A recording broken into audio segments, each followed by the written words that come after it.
तर नवी मुंबई विमानतळाला दिवंगत दिबा पाटलांचं नाव द्यावं यासाठी शरद पवार गटाचे खासदार सुरेश म्हात्रेंनी रॅली काढलेली। भिवंडी ते नवी मुंबईपर्यंत शेकडो वाहनं या रॅलीत सहभागी झाली। या रॅलीचा फटका सामान्य वाहनधारकांना बसला। ठाण्यावरून नवी मुंबईला जाणाऱ्या रस्त्यावर मोठी वाहतूक कोंडी झालेली होती। याचा आढावा घेतला आमचे प्रतिनिधी अक्षय कुडकेलवार यांनी।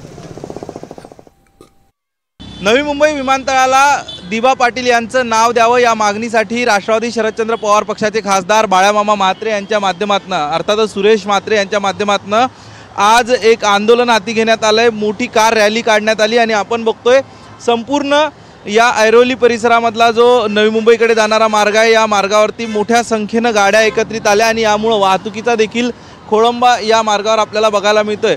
अनेक जे त्यांचे कार्यकर्ते आहेत ते रूफटॉपमधनं बाहेर निघालेले आहेत, त्यांच्या माध्यमातून हातात झेंडे घेऊन या मोर्चामध्ये सहभागी झाले आणि त्यामुळं ही जी लेन आहे नवी मुंबईकडे जाणारी ही लेन पूर्णतः बंद ठेवण्यात आलेली आहे। आणि एकूणच यापूर्वी देखील वेगवेगळ्या प्रकारची आंदोलन झाली, मात्र अशा पद्धतीनं मोठ्या संख्येनं रस्त्यावरती गाड्या उतरवण्याची ही पहिलीच वेळ आहे आणि त्यामुळं आज रविवारचा दिवस आहे त्यामुळं तितका वाहतुकीचा फटकायला बसला नाही। मात्र काही वेळ तरी या संपूर्ण मार्गावरची वाहतूक खोळंबल्याचं चित्र आपल्याला बघायला मिळालं।